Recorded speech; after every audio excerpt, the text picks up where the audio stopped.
Always wanted to learn how to make a compelling trailer? Well, here is how.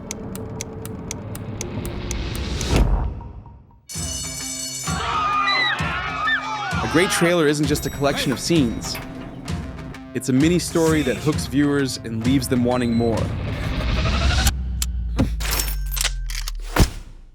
Today I'm going to teach you how things like using effects and structuring your story will help make a compelling trailer that is going to hook your viewers. And that leaves us with the first and most important step of setting up your structure. Every great trailer has a 3-act structure. Let's break down the information you should give your viewer in each act. Let's start with Act 1. Act 1 is the time to introduce your characters and to give a first hint to your viewers what kind of movie they will be watching. In this case, we are watching an action movie about this group of bank robbers. And that is also the information we want to give to the viewer. First, we show a gun, then a guy with a mask, and then the face of our protagonist, and to keep the tension going and indicate that something big is going to happen. We put some clock-ticking sound effects under the video. Act 2 is all about the main conflict.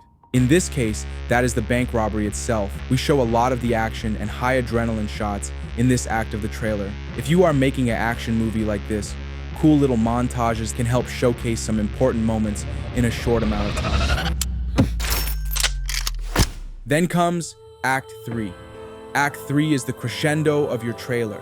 Highlight the most intense and emotional moments, but remember to leave the viewer with questions they want answers to.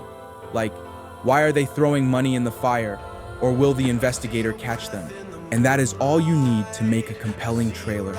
Go and watch any trailer of your favorite movie and see if you can recognize the 3-act structure yourself. With this script, I'm gonna teach each and every one of you to be the best.